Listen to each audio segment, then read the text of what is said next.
Hi everybody and welcome to a very special episode of The Vault. This is the Fallout review discussion. We're also going to get on to some war stories later on, but first, to introduce today's cast. To my left.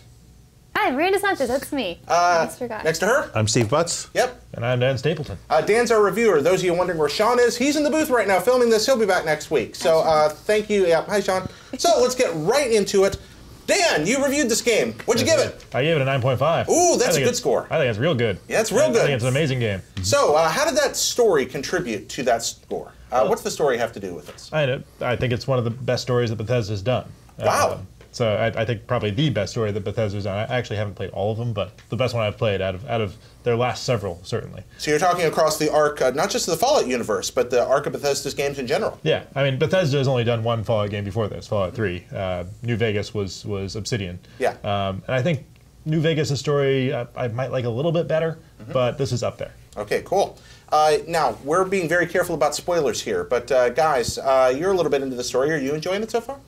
I am, yeah. I mean, the funny thing is, Dan and I were just talking about this. I'm 40 hours deep in the game. I've done 2 main quests. That's pretty much how I played Skyrim. Yeah, so I mean, for me, my experience of the story is just all the emergent stuff that comes about as a result of your interaction with the world, and then all the little side quests, all the little bits and pieces that you find in the odd corners of the Fallout wasteland.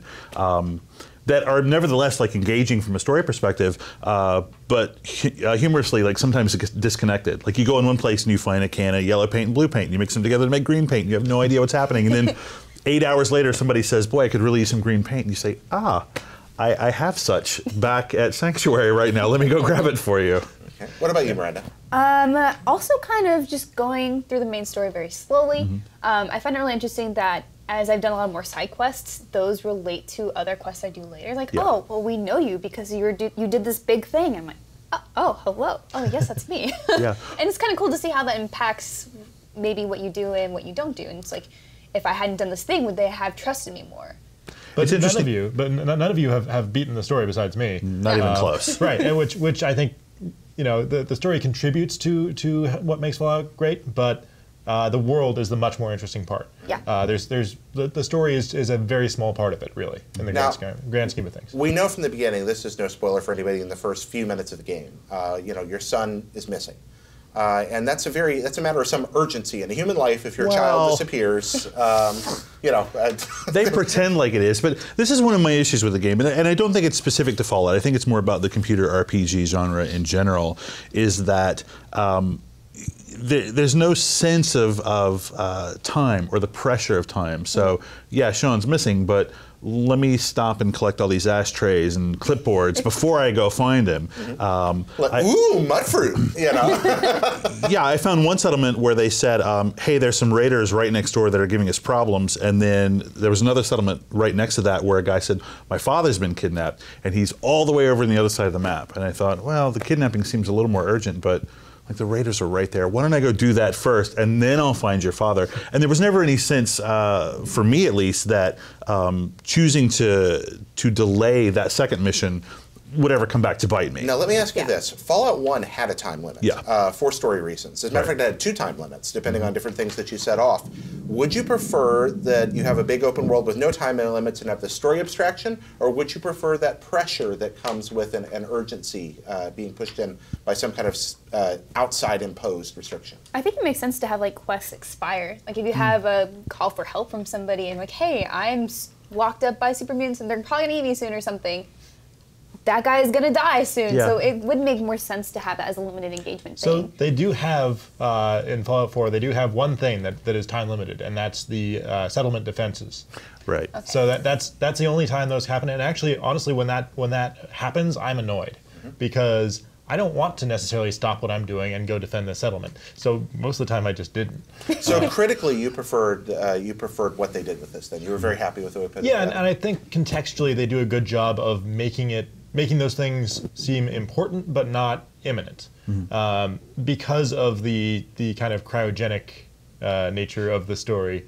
Like you know that some time has passed. You know, even if it's, you know, whether it's hours or whatever, you know that some time has passed from when Sean was taken. So it's not like I have to chase that guy down right now. It's just the overall, I want to find out what happened to my son. And that makes sense too, because you can't just, you know, automatically hunt him down and ask one person, hey, where's this kid? Oh, he's right there. All right, it's not going to be that immediate. Back to the clipboards. Yeah. So IGN's review discussion of Fallout 4, continuing here with the question, how does having a voice affect Fallout 4? For the first time in the series, Dan, you reviewed the game. We've got a voice now. Right. I don't think it added much. Like, the only thing it really added was I didn't have to strain to read from across the room when I was playing on the couch, which is, it's nice. But it does take away from the ability to kind of put my own voice, the voice in my head, on my character, because like you can make a pretty radical range of characters. And it makes it harder to imagine that your character is kind of like, what if I wanted my character to talk like Christopher Walken? Well, can you please do that? I'd love to hear that. I actually liked it. I thought it was really helpful. We were talking before about how the performance is, I don't want to say bland because that's sort of a pejorative term, but it's relatively flat. And I feel like it sort of has to be. Like, Luke Skywalker is not as interesting as Han Solo, and Harry Potter is not as interesting as Hermione, right? Like, I feel like sort of the character that you're meant to inhabit and invest yourself in has to be a little bit of a blank slate. Batman syndrome, everybody around you is more interesting than you are. Yeah, exactly. But I felt like in terms of the quality of the storytelling, it made it feel more natural to me that my character was also talking to everybody else, as opposed to just sort of sitting there silently in a game like, Fable did that, right? Like, where your character doesn't really say a lot. Right. I think, just to tack on, I think it may have had a negative impact on the way the dialogue works, in the number of options of responses you have, because they're limited to 4 now. Sure. It's a very Mass Effect style thing. Right. Which, I would have liked to have seen more like skill specific dialogue options, and now that like there's just charisma sometimes. Right. I would have liked to have seen more of that. I don't think it really hurts it really bad, but if I have a choice between those and voice, I would choose the options. What about you, Miranda? I liked having the voice. I don't have to choose the voice to make it feel like my character still. I think the visual customizations of that really is what matters to me the most. And I do agree that the blank slate is the easiest to go, so that way it's a little bit easier for all characters or all people to kind of feel like this is their character still a little bit. Right. But I agree with you, Dan. It would have been nice to have a little bit more options that utilize your specific skills more often. Or that trade on your reputation. Right. Yeah. Like, there's it would no be karma kind of cool. system in Fallout 4. Yeah, so it's kind of weird. So it's like, well, I guess I'm good because my companion says I've been doing well. Yeah. So the companions are kind of a built-in karma system where like a person who's a goody two-shoes will like when you do good things, and a person who is not will like when you do not great things. It's very like a BioWare game in that respect. Yes. The companions are meant to be sort of like this, like a Greek chorus, like kind of commenting on the choices that you're making. Oh, you just made me so happy with that analogy. As for me, everybody can just shut up in video games. That's I'm always happier if I have text at the bottom. If nobody ever talked in a game again, I'd be great with it. Except for Telltale games, I usually like them there for some reason. Moving on in our Fallout 4 review discussion, let's take a look at this, guys. Dan, you reviewed the game. What about the bugs?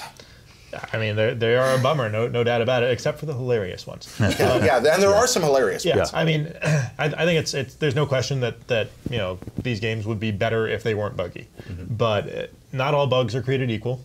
Some of them have a major impact, and some of them don't. Like, some of them just don't interfere that much. So I gave Fallout 4 a 9.5, right? In spite of those bugs and the performance issues it's having on consoles, because it didn't really have that great an impact on me. There's nothing in there that stopped my progress through the main story. Like, there were a few side quests I couldn't complete, but I already gotten all the XP from killing stuff and all the loot, so I still felt rewarded. It just wasn't that big a deal, but obviously it would have been better if they weren't there. What about you guys? What's your experience with this? So thankfully, I haven't come across any game-breaking bugs that just like completely ejected me from the game. Or which platform are you on? Xbox One. Yeah. So frame rate has been mostly very steady. Like, I think I've only had one combat issue where there was like a weird frame rate thing. Clipping is obviously a big deal. People kind of getting stuck in walls. Like, where are you going, dude? I can't shoot you from there. And for the most part, that's kind of like limited to it, which is nice. I hope I don't hit any of those quest bugs. That is really disappointing. It's like, I worked really hard to get through this quest, and now I can't finish it. Thankfully, like I said, has not happened to me yet. So it's not a big problem, but it is an issue that, you know, other people are experiencing that because it's like, I can't finish this thing and I worked really hard. I ran into a main quest ending bug and had to go back to an earlier save. I mean, that was a primary quest line bug. But even, you know, I feel like I was talking with a friend about this today. I almost feel like Fallout games are, if you're a fan of Bethesda games, you're like being a fan of Godzilla movies. You see the strings on the planes and it doesn't bother you. You're there for the Godzilla movie. Right. People who don't like Godzilla movies, I totally get not liking them. I understand that it's frustrating. To me, that's what I'm there for. And in a strange way, I forgive things because of the nature of the beast. I forgive things that I wouldn't otherwise. What about you, Steve? I feel exactly the same way you did. Like, I think the bugs are something you accept as a natural consequence of the game being so big and so open-ended with so many interrelated dependent systems. So when I come across something that's mildly annoying or amusing, I just accept it as the price you have to pay to live in a world or to adventure in a world that's so rich and so full of content and so just so full of pieces that connect with each other across the map. I think that's a great point, that we would probably be a lot less forgiving of problems like this if there were any games that did a similar thing better. Yeah. But nobody has done something that like this type of RPG as well as Bethesda has. Like, they've set the standard, and the standard for that type of game includes bugs. Yeah, and if we were seeing the same level of a lack of polish or kind of rough edges in a very scripted, directed game like Call of Duty, it would obviously be, in my opinion at least, much more objectionable. Yeah, so, relative to the standard in this genre, right. Like, this is way too buggy. So while I do like some of the bugs, like there's a floating ragtag dough just in the sky. Right. Okay. It is still like really bothersome that you can't complete quests. Like even if it is Bethesda and we do come to know that they are buggy, like that's just almost like unacceptable. Like you should be able to finish your game. Right. So, Oh yeah. I agree with that. Yeah, And it's like that's not the thing. okay. The thing that makes evaluating these games really tricky is that like you're not. Like, if I don't hit a bug, that doesn't mean somebody else isn't going to hit that bug. And I had that happen with Fallout New Vegas, which is notoriously buggy. But when I played through there, I had like a couple of side quests that just didn't work right. And it's like, well, there are a couple bugs in this, but I played through it, had a great time.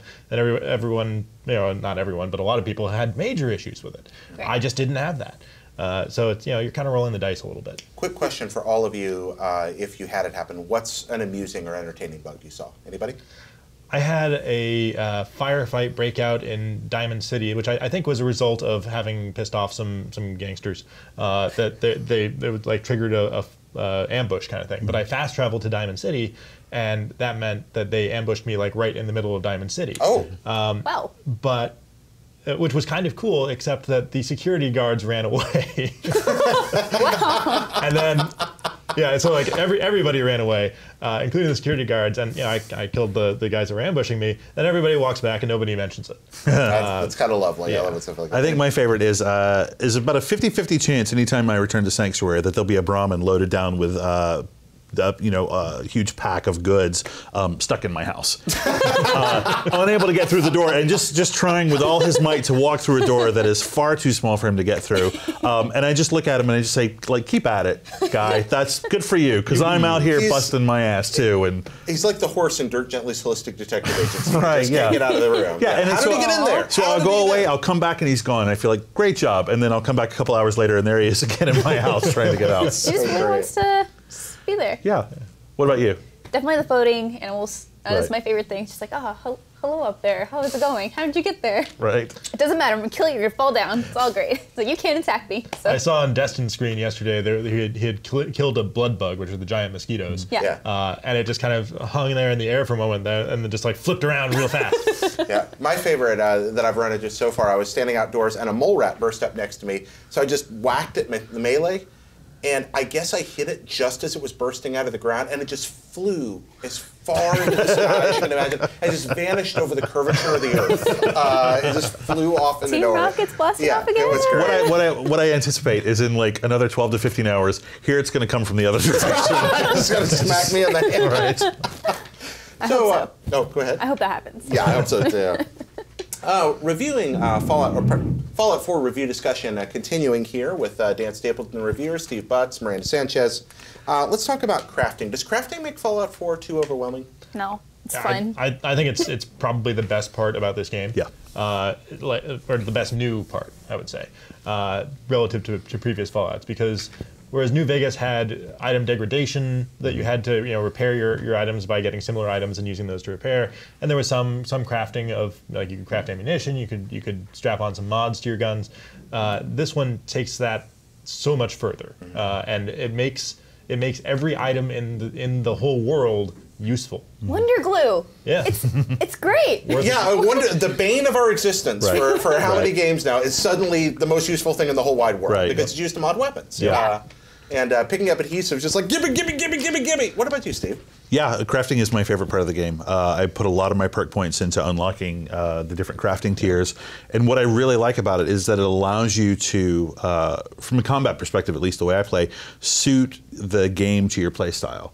So you find just a generic pipe weapon on the ground, and immediately you could turn it into a sniper rifle or a submachine gun or a silenced pistol. Like, there's all sorts of interesting things you can do with everything that you find, and you can really begin to build your tools in a way that's very customizable and very personal, and makes it feel like you're playing a game that's asking you what you want it to be about, at least from a mechanical standpoint with regard to combat. What amazed me was how all in they went. Yeah. I've heard people call this Fallout Happy Home Designer, I was doing a video with Duggan and accidentally called it Minecraft at the end without thinking, because there is a lot of depth to what you can pull off. I mean, you talked about weapon degradation. I've hated like things degrading in games since Game Boy Final Fantasy. I think when your fists would eventually fall off if you punch things enough times.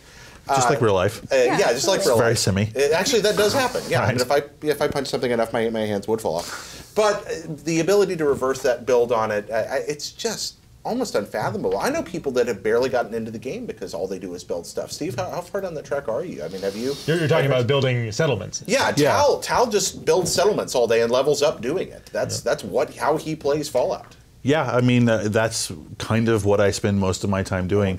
And I'm that way in Minecraft too. I'll have an obsidian portal and all this other stuff, and really all I'm doing is shearing sheep all day long. And I feel like I'm doing that in Fallout too. I spent most of last night just going from settlement to settlement, making sure they were all equipped with recruiting beacons and turrets, and there were enough clean white beds for everybody.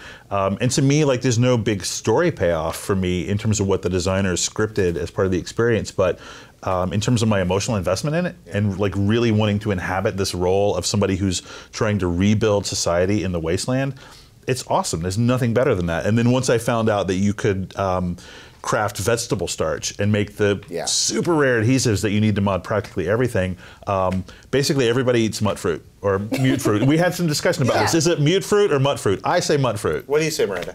I guess it's mut fruit. What do you say? I'd always read it as mute fruit. All right, so you know what? We're going to say it's mute fruit. That's the answer to that one. It is mute fruit. All right, once again, Fallout 4 review discussion. I'm here with Dan Stapleton, Steve Butts, Miranda Sanchez. Dan, you gave the game a 9.5. So 9.5, great number on ye old IGN, better than 9.4, worse than 9.6. Is this the highest number you've given a game on review? I might be. No, I think I also gave FTL a 9.5, or maybe 9.6, I forget. Is Fallout 4 the best Fallout? I think it's a little bit too early to make that call. Okay. Because I still haven't seen, I've probably only seen like half of it. Honestly, like, I've barely gone near the Brotherhood of Steel. Like, I want to explore their quest. I want to see, the different endings. So like, it's too early to tell how flexible the story is. I mean, it's obviously not quite as flexible as previous Fallouts, but like, so far what I've seen of it, it's top 2 easily. Wow. What would your other one be in your New top Vegas. 2? New Vegas. Yeah. What about you, Steve? What are you thinking? Yeah, exactly the same that he said, which doesn't make for a super interesting discussion, but I agree with Dan. You agree with Dan? We've all played Fallout 1 and 2, which are also amazing games. Sure. That when I it's picking between, I think we have 4 amazing Fallout games now. Yeah, I will say I like this better than Skyrim. And Skyrim was one of my all-time favorite Bethesda Can you games. define briefly why? Can you qualify that? I think that there's easier, quicker access to more fun things to do. And the game sort of orients you on a path that is still very open, but also directed towards the cool little theme parks and set pieces that they scatter throughout the world. They really did make an effort to do that. I mean, this is no spoilage to anybody. In the first few minutes, you can grab power armor, energy weapons, all kinds of things. You get a taste. Now, you're not OP at the beginning. They just give you a taste of all that's out there in a really interesting way. In the Which first I couple, actually did not like. Oh, you did not like that? No. Why, Dan? Because for me, Fallout has long been about kind of banging rocks together in the beginning. Sure. It's like I get just the most basic weapons and then work my way from that. There's a progression from that to power armor and plasma weapons. This one kind of skipped that early part where you feel kind of helpless and endangered in this really hostile world. Yeah, there's been nothing that's been quite so tough as that museum fight very early in the game. Yep. So that's a really interesting point. What about you, Miranda? What are your thoughts on all this? So, well, it's still hard to say if this is the best. It is definitely the most immediate and most like, hey, like you just said, like there's power armor right available to you. But even though they give it to you, you still have to manage your fusion cores. Like those run out of energy, and when they're gone, they're gone. And they're not exactly the easiest thing to find. For me, it's less about the balance of it because like I kind of just avoided using power armor. It's more the psychological effect of like knowing that I had that power armor available. It's like, well, I have this all this powerful stuff that I can use if I want, and even if it's not super powerful, it looks super powerful. It looks super high tech. I kind of wanted a more rags to riches story. Miranda, where do you think this thing falls in the Fallout-y pantheon? Also, boring answer again. Kind of going along the second favorite, maybe. I mean, it could be better. I still have so much to explore. After which for you? I like Fallout 3. Oh, okay. Still. So New Vegas, Fallout 3. Yeah, that's a big division in the office. I'm an old man. I'm a Fallout 2 guy. Yeah. So. Totally respectable. Yeah, that's. But I'm really enjoying this game. I think the crafting element, even if just casually engaged, is so neat and works much better in the world than I anticipated it was. I thought this was going to feel kind of shoehorned in, and it doesn't at all. It's just a lot of fun. I get very emotional about my weapons. So we had to break down like our first really modified pistol because it was not as good as the other one we found. I was just like, oh, but we've been so far together. I always feel bad abandoning a weapon. This one with mods lets me keep it for a longer time, but I do eventually have to leave it behind. Nope. Especially if you name the weapon. Yes. Yeah. It's like that's why you don't name like a farm animal. Yeah. Because eventually you're going to kill that and eat it. It's tasty. I've started stripping the mods off of weapons before I take them smart. apart. And so now I have a big toolbox just full of all the different mods that I can use for new weapons that I find. It's a little tedious, but it's kind of what I enjoy about playing that game. That kind of compulsive ability to get in and just dig in and do what you want. That's part of what makes these fun. Now we're going to step away from the critical discussion for a little bit and talk some of the vault topics that we have for the week. The first one of these is I want to ask you guys about your favorite companion thus far, and we can talk about this without spoiling much. Just a brief description of why you like this person and who you're traveling around with the most. So for me is Valentine, who's a detective that you'll find sometime. And I like him because he seems the most useful. He's also just kind of fun to talk to. Like all of them, of course, have their own personalities. But I really like that he can unlock terminals for me. So I'm just like, hey, want to check that out so I don't have to do it? Just opens doors for you all the time. Yeah. There, gets things He can done. pick locks and hack terminals up to a certain point. He doesn't have like master level, but I think he can do either advanced or expert. Right, and so that's like super useful that you can't necessarily get from all your companions. Like I doubt Dogmeat can do that. So. You don't have to invest your own perk points in lockpicking and hacking. If you choose to travel with Valentine. What about that personality? Without giving too much away, Valentine's probably the most fun personality He's of a all charming of them. character. Like I like his background too. He's a interesting fellow. Yeah, when you first meet him, I did not see that coming. Like I came through the door and I was like, oh, that's cool. And we don't want to say what that is. We're not going to spoil it. But it's like, didn't see that coming. What I was expecting did not meet what I saw. Yeah, exactly. Oh, okay. This is cool too. I'm good. Yeah. As I said in the review, like he comes off initially as very cliche. Yeah. Right. But he develops a lot of depth. Yeah. And there are a few great moments with him. Right. A lot of the companions feel that way. They start out, you're kind of like, I know who this person, what they're all about, and then you discover, no, I don't know what they're all about, and that's a lot of fun. He's also like very much part of the main story. Like he's I think the only one that is that big of a part. So it's great that he is as good a character that he is as he is, because everyone is going to have to use him as part of the story. Dan, is he your favorite companion? Yes. Okay. He was with me pretty much the whole way. The only thing I didn't really like about him is that I couldn't change his outfit. Right. Because he's a detective. But why would you? His trench coat is really part of his personality, so I understand why they did that. But it's like, well, I got this other cool thing. I want to see how he looks in it. Right. I want to play dress up with my doll. But yeah, I did very much enjoy that. It's like traveling across the wastelands with Guy Noir, Private Eye from Prairie Home Companion. Right. Yep. It's just great. I love that part. So both of you guys enjoy Nick Valentine. What about you, Steve? Codsworth. Codsworth. That's so great. Is awesome. I'm a big C-3PO fan, right? And Codsworth has that like servile, slightly anxious vibe that I think is really cool. And again, like inventing the emotional context for the story in my own head, my thought was always, I'm going to find Sean. I want to make sure that Codsworth is with me when I find him. Aww, so that's that really sweet. like just so that there could be that sense of like normalcy and attachment and like a return to the idyllic days before, well, idyllic relatively speaking in Fallout terms. But yeah, for me, Codsworth, I found him to be incredibly effective in combat. I found him to be incredibly funny. It seems like all the companions have something slightly snarky to say about your compulsive desire to go around and pick up every single thing you find in the world. But Codsworth's take on it, I thought, sort of as this robotic butler, had this nice sort of humorous angle that I missed with folks like Piper or Preston. Bethesda found ways to use humor in those characters a lot. Yeah. I love that. Now, I'm a fan of Deacon, who I don't want to spoil, because Deacon starts out seeming like toothpaste bland. And then once you get to know him, like, oh, wow, there's a lot going on here. But the best thing about Deacon is that he compulsively changes outfits, and they don't explain this. That's amazing. So wherever you are, he will change his outfit contextually. So he'll be standing behind you. You'll be in Diamond City. You turn around, and he's dressed in like a catcher's outfit. Right. You go into a vault, and he's wearing a vault suit. And you're like, where did you get that? And you go everywhere you are. You're talking to a scientist. You look over, and he's a scientist. You're just like, and which is also great because occasionally you catch him changing, and he's just running around in his underwear between outfits. But I do that sometimes. Yeah, he's also useful. And he kind of worships the ground you walk on, and I like sycophants. I never actually met him. Oh, do you have a Deacon at all? Oh, Nope. wow. Okay, Deacon's my favorite companion, hands down. I just met him. There's a lot of them. My favorite companion moment currently is once I maxed out my relationship with Codsworth, I switched to Piper, and I treat a lot of the companions, as I'm sure a lot of us do, as pack mules. When as you're gathering stuff, you're suddenly over encumbered, you can't run.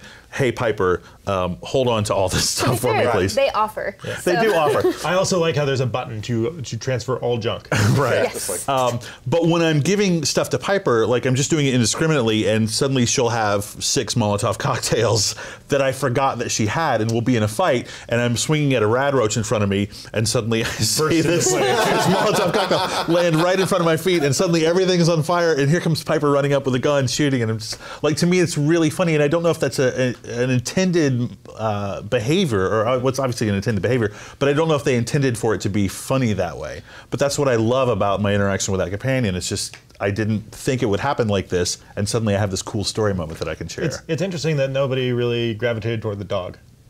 Like, So I used him a little bit, but like he's a dog. Yeah, it's Dogmeat. Yeah. I used Dogmeat until I met Deacon, which was fairly far into the game. Wow. I used Dogmeat a lot because I just love dogs, and he looks at me and goes, He makes the most compelling, incredible dog sounds ever. He does. He's kind of adorable, but honestly, like I got rid of him almost immediately because I didn't really know that I could. Like because from watching all the stuff that Bethesda had put out before, it's like, is he going to be a constant companion? It's like, oh, I can switch him out. Okay, let's switch him out. Right. So I wanted Dogmeat first. Like that's what I said last episode, that I needed to find Dogmeat first. Like that was my go-to That thing. didn't take too long. I did. I know. And I was just like, oh, this is the same thing as the E3 showing. So I know where to go get him. And so I had him for a while. My problem with him is that he whines too much. Yeah. He does whine a lot. Are you okay? Like, are you dying? What's happening? I need to take care of you. I'm like, just what if you just go home? Right. Oh, I love him. I like sending him to find things that's useful. And his ability to pin in the early game, especially when you're underpowered, is really nice. Yeah. You can hold somebody down, you get VATS in for a headshot. I was playing a perception build, so pinning somebody down, I'm like, ha-ha, sucker! That was good. Moving on, let's talk about we're going to just briefly share, this is going to be part of Vault every week, we're going to talk about our war stories. Something we've been doing, you know, I'm playing a fairly Paragonish, nice build, going off and being friendly and helping people. But honestly, my first war story is I've spent way too much time playing Missile Command and Donkey Kong. I know I've got a son to find out there in the wasteland, but those mini games are really well done. They are, and I love that the Donkey Kong one has 3 levels instead of 4. Every home version of Donkey Kong has 3 levels practically. Nobody ever made a full one. Bethesda, I'm convinced that they aped that to be funny, and I just playing way too much of it, and the Missile Command game is great too. So my war story is that I took the tape out and used my Pip-Boy as a Game Boy and stop and play Donkey Kong and Missile Command for way too long at a time. And my son is out there somewhere, but he's such a creepy baby that he is a really weird looking baby. That is a creepy freaking baby. What about you guys? What are your war stories? Well, I mean, how to pick just one? I guess. One of my best moments, I think, was the Hubris Comics store. Oh, wow. Which I don't want to spoil. Yeah. That's the thing. Sure. But that was a really great location that I strongly encourage everyone to check out. It's got surprises, it's got humor, it's got great loot. Absolutely go to Hubris Comics. Is there anything you guys can share that's, we don't have to talk about the location necessarily, but, hey, there was this guy and this happened. Miranda, what do you got? So, my boyfriend and I are playing together, and so we created a character together. Her name is Felicia. She's really cool. She's a sniper. She's very stealthy. Right. And kind of like my favorite moment so far is that we've gotten so invested in crafting and getting our mod rank up that we made this amazing sniper out of just like a dumb rifle. And we got to kind of like close to Diamond City, like one of this lookout point in like a church, and we finally found this sniper. We're like, we haven't found a sniper, finally! And it was worse than one we made. And so I was just like, cool. We did it. We've made it in the world. We are crafting masters. What kind of character are you playing, Miranda? More stealth, very high in perception and agility. Looking into maybe getting some more luck, because Mysterious Stranger is really nice. But very much so just trying to hang back and just people off when we can, and if we don't, we have a massive shotgun that's ready for people. How's your morality? Good, generally good, but vengeful. So, yeah. So basically, you're playing yourself. No, that's not me. I'm not a sniper. She's not basically. See, I've gotten caught up in like political causes, which I didn't intend to. I thought, maybe this time I'd try to be, and I just like, nope, I've gotten swept up in the fight for freedom, and did not expect that to happen at all, and it's been a lot of fun. Steve, what about you?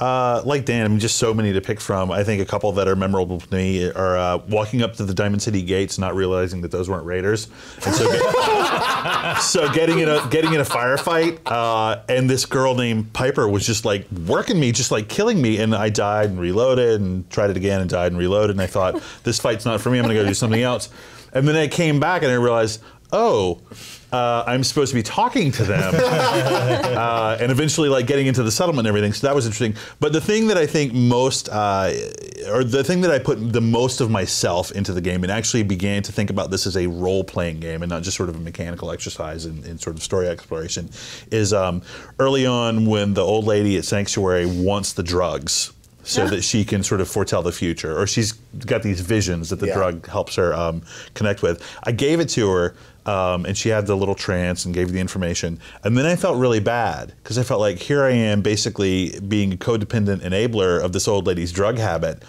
And I resolved then and there, and have kept to this, that outside of stim packs and Radaway, I will not use drugs in that game, because I want to set a good example for the other members of Sanctuary and for Sean when and if I ever get around to finding him. So I have a toolbox in Sanctuary that's just full of drugs that I will never take.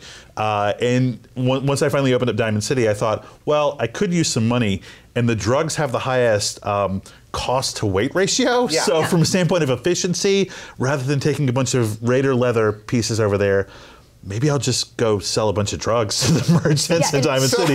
And so I'm already sort of compromising my vision of what I should be about value-wise in the game.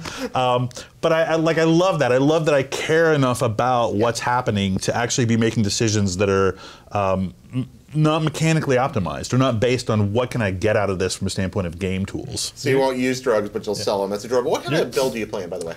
I am, again, a people pleaser, as I typically am in this games. In pen and paper RPGs, I'm a little snarkier, I'm a little more anti-establishment, but in a game where there's a little bit less opportunity for nuance, I tend to just be a force for good and authority and stabilization within the worlds that I'm in. And from a standpoint of stats, I'm very high on intelligence and perception. Yeah. So I'm a modder with a lot of extra damage perks, and I've only just recently leveled up to local leader so that I could begin to tie my settlements together. Do that. Okay. What about you, Dan? I was focused on intelligence and luck. Okay. Because I was very crafty, so I wanted both, getting more stuff when I from loot, both ammo and caps for buying extra supplies, and also I wanted to be able to get gun nut and science. Science. Yeah. So I could tweak my weapons. But yeah, I didn't really go in with a specific character path in mind. I just kind of let it evolve based on what perks I wanted to pick. And also, morality-wise, the first time I go through one of these games, I always play the goody two-shoes. But I enjoy seeing opportunities to be mean. It's like, I'm going to come back and do that. So my first playthrough was on Xbox One, and I'm now on PC, where things are better. So I'm definitely being a little bit meaner this time, quite a bit meaner actually. So I'm using that sarcasm button a lot. A good war story for you though is my first playthrough, 55 hours or so. I never saw a plasma weapon. Yeah. Oh. Never saw a single plasma weapon the whole time through. Like I got ammo. And it's like I know these are out here somewhere. Finish the game, the story, and it's open ended after that. But so you can keep going. But had to write my review, so I did that, and it's like, well, I need some extra footage of this game. So I just went off, found a plasma weapon like the first. It was like pops right there. There's immediately. Yeah, it was a legendary plasma weapon too. Ooh, wow! Oh wow! Is that as much fun as it sounds like? The modifier wasn't great on it. It was just like plus 25% damage, which is, it is great. That'll do some good damage, but it's not like a really goofy one.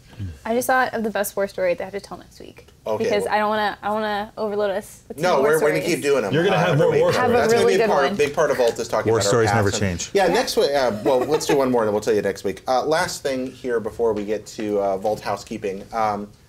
What does Fallout 4 not tell you? And is that a good thing? How long do you have? Yeah, I didn't know a game with so much text could be so much like Dark Souls. Fallout 4 does not always explain things well. That's an interesting little nuance of it. I think it explains a lot, just not where you expect it to. Like the load times are a little bit long on consoles, but that's kind of good because it shows you a bunch of things as tips in those loading screens. I learned a lot from that. Surprising, because those don't always have great tips. Like very obvious, like, oh, if you run, you'll get to places faster. Yeah. I'm thinking of a very particular. There's a game that's done that. Right. It's like, well, duh. Yeah. And so it's like great that they're actually making use of that space. Not all of them are useful. Don't get me wrong, but some things did pop up and teach me things that I didn't know. For example, it doesn't tell you about when you're crafting. It doesn't tell you you can like load all of your stuff into the crafting bench and it's just available. Right. Yeah. And apparently, I guess there's another trick that definitely doesn't tell you, where if you deconstruct things into their components, it's much more efficient because it doesn't waste any parts. So it doesn't tell you that at all, and people are now figuring that out. Yeah, the way I understand that works, apparently if you drop things and then use your build menu to deconstruct them, you get more raw components out of them than you would if you built them just piece by piece, like feeding them into the menu. Yep. That's what I've heard anyway. Oh. So I haven't tried that yet. So don't drop all your junk. I actually didn't. There's no tutorial for it, but it does tell you a bunch if you just read all the options along the bottom of the screen in the Pip-Boy, or in the crafting interface. Like, I didn't realize for like 90% of my playthrough that you can sort your inventory by weight. You can sort your inventory by damage, like your weapon inventory by damage. You can sort by all these things. Like sorting by weight would have been huge, because I had just been going through. It's like I need, when I'm managing my inventory, figuring out what to leave behind, what to take with me. I'm like, well, how much is this way? How much is this way? How much is this way? Tell the folks at home how to do that, Dan. Well, there's just an option at the bottom of the screen. I think it's left stick on gamepad. That will just sort your inventory in a bunch of different ways. Toggle those. Like, that's fantastic. It doesn't. One thing it doesn't tell you that it should tell you, just interface-wise, is it doesn't give how much carrying capacity your companions have. Yeah. Yeah. That drives me nuts. It's like on the left side, you've got that counter for how much of your carrying capacity you have left. On the right side, nope, nothing. Yep. It's like, why is that not there? Why is that not there? You spend this weird time like trying to fill in the cracks when you reach that point where you're like, look, you've got all this armor, you've got all these weapons. Could you at least carry an ashtray? Like, like what's the smallest thing that you can still pack in, because I need that weight? I know it's a violation and it would screw up special and all the rest, but I pray the next Bethesda game that just get rid of carry limits. Nope. I want to carry it all around. Just don't ever make me drop things off again. Then you have That's just terrible. too much in You're your a terrible person. Yeah, I think that's a mistake. I want giant Maniac Mansion lead-lined pockets that I can just drop anything in. There are perks where you can expand your yeah, but I don't want those perks. I just want to carry it around. It sounds like you do want those perks. It sounds like those perks are very valuable to you. Yeah. Another one is the fact that you can sit and set something. You know, I need this resource. You set that at your base. Right. It does tell you this, but what I did, I was too dumb to figure out that the magnifying glass next to things I was looking at was the signal for that. Yeah. I was just like, when's it going to start telling me? Right. I'm like, no, that's dumb. The thing that I struggled the most with, that I actually only found out a couple days ago, is how the local leader perk works. Because I had all these settlements, and so needed food, and so needed defense, but I've been turning everything in at Sanctuary, and I didn't want to schlep back and forth all my gears and wood and steel. And I saw, there's a perk that allows you to connect these. So I bought it, and nothing happened. And I wasn't able to access what I needed at different places. And then I stumbled across just being able to assign a settler to be the supply line. I thought, I've got that figured out now. So I'll send them to Red Rocket truck stop or whatever. And so I followed them over to the truck stop, and I thought this is going to be really great. And they got to the truck stop, and they stood at the sort of borders of the base for like a minute, and then they turned around and walked the other way. And I was like, okay, did that do anything? And so then I went to check the tool bench and saw, nope, none of the stuff that I had at the other base is here now, so it's clearly broken. And then I just ground out like 4 points of perks just to get this local leader bonus, and spent a day just super frustrated by that. And then I realized when I went back there to build something that the resources are shared, they're just not shared in the inventory at the workbenches. So if you can build 17 radar towers at Sanctuary and you're linked with Red Rocket Truck Stop, you go to the Rocket Truck Stop, you can still build those 17 radar towers, but it won't tell you that you have access to those resources. And so part of me was mad about that, but part of me felt like, wow, like I discovered something. Yeah. Like I learned something about how this world works. And so there was a certain element of satisfaction or gratification in that. At the same time, I think I would rather have read that. Yeah, exactly. Like, you can skip over the frustrating part. But there is something to discovery. Yeah. There is that part of figuring things out. Games tell us too much sometimes. I enjoy Souls games for that reason. I understand they have a lot of problems, but one of the things I love about them is it's people made the comparison before. It's like The Legend of Zelda. They just kind of drop you in and say, go find something. Yeah. But that's the tension, I think, also between what we were talking about before with the simulationist versus sort of abstracted version of things, where I feel kind of annoyed that I have to pick up every pencil in the game, right? Like I feel like that's going a little bit too far on the simulationist side for me. And on the abstraction side, I mean, there are tons of houses in any of the cities that you go to are boarded up. The designers just say, look, don't bother. Like, we're just going to open up the houses where there's stuff to find. And I feel like that's a great concession. But now, could you make it so I don't have to pick up every single pencil that I find? I'm waiting for a box of pencils. I'm waiting for a Fallout or Bethesda like Katamari Damacy spinoff, where you just pick up everything and start rolling. King of the universe and just rolling over the wasteland. That's going to be a mod on the PC side. I'm great with that. Someone's got to do it. So, guys, thanks so much. A few pieces of Volt IGN housekeeping. First, thank you so much for all the messages this week. Thank you for watching. Show was a great success the first week. You made it so. Share it with your friends. Thank you so much. We love our jobs, and we love the fact that you let us keep doing this. So, thanks a lot for that. Also, some of you have been asking about iTunes. We're working on it. It is coming, an audio-only version of this. We're just working through some technical issues on that. That is happening. Again, thanks for the support there. Keep an eye on us. Keep writing. My Twitter is Petty, Jared. You can reach me there. This is At Havoc Gross, Havoc with a K. At Steve Butts. At Dan Stapleton. Yep, and also our good buddy Sean Finnegan, whose Twitter address I didn't write down on my paper, but you can reach out to him too. It's like I am Finnegan. Finnegan. He could tell us over the intercom, but I don't know if he's going to. So, anyway, thank you so very much for watching, for listening, for being a part of the community. Let us know what you want to hear about next week. We'll be back in the other studio talking about that, and for everything Fallout 4. Ladies and gentlemen, where should they come? They're already there, Jared. IGN.